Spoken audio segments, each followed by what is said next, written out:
Greetings everybody. Today is 26th of November, which marks the 72nd anniversary of the adoption of the Constitution of India. Today is indeed a day like no other, because 72 years back on this day, the longest and the bulkiest constitution in the world was completed and adopted. Now we all know that such remarkable achievements never come easy. A point to note is that our constitution originally had 395 articles divided into 22 parts and 8 schedules. It currently has 448 articles and 12 schedules. When we compare this to the constitutions of countries like the United States of America, which only has 7 articles of confederation, the number seems quite large. Apart from that, the Indian constitution is neither typed nor printed. It is in fact handwritten, and each page has been decorated by talented artists, which adds on to its values. What we can infer from all of this is that the entire process of creating the document was not a child's play. It took the Constituent Assembly about 3 years to make the Constitution. And another thing that we need to consider is that the first draft of the Constitution alone was subjected to 2,000 amendments. This highlights the amount of efforts made by the framers of our Constitution. This highlights the amount of efforts made by the framers of our Constitution to ensure that the document is highly representative and caters to the needs and aspirations of all sections of the society. Another fact is that certain countries like France, Nepal, etc. have had numerous constitutions since their independence, whereas India has had a single constitution since 1949. This calls attention to the rock-strong nature of our document and shows how it's both rigid and flexible in adequate amounts and was given proper attention from the grassroots levels itself. The most important duty of framing, agreeing upon, and providing a representative constitution was vested in the Constituent Assembly. The Constituent Assembly of India was elected to frame the constitution. It was elected by the Provincial Assembly. Following India's independence from the British government in 1947, its members served as the nation's first parliament. The members of the Constituent Assembly were elected by the provincial assemblies through a single transferable vote system of proportional representation. The Constituent Assembly worked in a systematic, open, and consensual manner. First, some basic principles were deliberated and agreed upon. Then, a drafting committee chaired by Dr. B.R. Ambedkar was formed, which formed a draft constitution.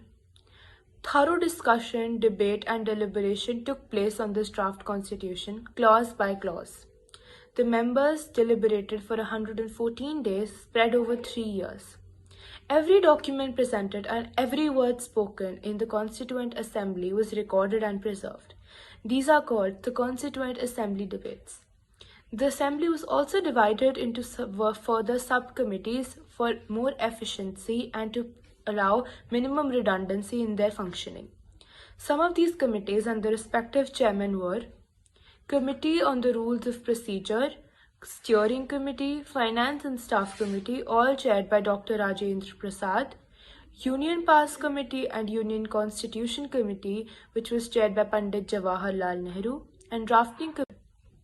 Therefore, it is a well-established fact that without the Constituent Assembly, we could not have gotten such a laudable constitution, famous for its dual nature, flexibility and rigidity, which makes it a living document. However, this humongous task was easier said than done. The Constituent Assembly of India, comprising of 299 members, had an extremely difficult task in front of them. Not only did they have to deal with the chaos that had unveiled following the partition of India and Pakistan, but they had the tedious task of uniting 565 princely states. As the people of the nation emerged from the status of being subjects to that of citizens, the Constituent Assembly had to ensure that the rights of the minorities were being preserved and their social and economic statuses were being improved. They had to frame a constitution that was capable enough to effectively handle communal violence and prevent a future massacre like the one that had ensued post partition. However, there were conflicts between the members of the Constituent Assembly. While B.R. Ambedkar was a vocal opponent of the Congress for its lack of concern for scheduled caste, Sardar Vallabhbhai Patel and Jawaharlal Nehru clashed on a number of subjects. But this did not let them deviate from their objective.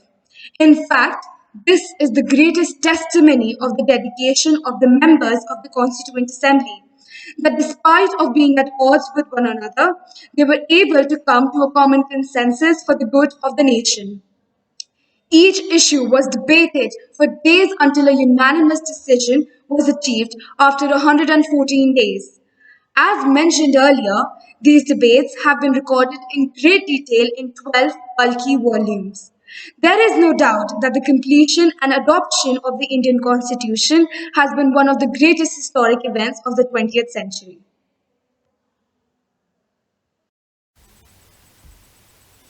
The Indian Constitution is one of the greatest success stories of the country. It has integrated a diverse nation and has withstood grave threats to democracy. It is often interpreted by the Supreme Court altogether, leading to a vital constitutional culture. It is therefore also known as a living document. The main reason of its success is the way that it is mostly relevant to the needs of the present generation. If not, we have provisions for amendment. The central features of the Constitution are guarded by rigid methods of amendments which ensure both flexibility and protection.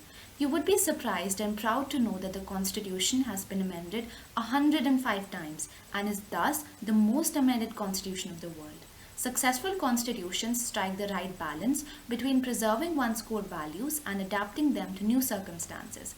It's the hallmark of a successful constitution that it gives everyone a reason to go along with its provisions, as it preserves the freedom and equality of all its members, and because it protects the right of each and every citizen of the country, no matter what their caste, sex, educational qualification, race or background is, gets complete support and respect of the citizens. Our constitution also created an effective central government, one that balances expansive powers with specific limits, known as a balanced institutional design. This also points to India as an example of the fact that fractionalized environments produce constitutional stability precisely because no single group can subvert the constitution. Our constitution framers have deliberated upon each and every clause so deeply and intensely that it's almost impossible to find flaws and is a tribute to public reason at its best. The debates deserve to be memorialized as one of the most significant chapters in the history of constitution making.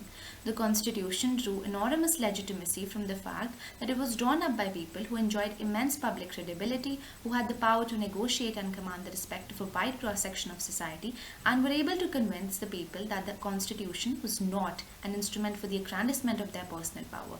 Henceforth, the authority of people who enact the Constitution help determine, in parts, its prospects for success.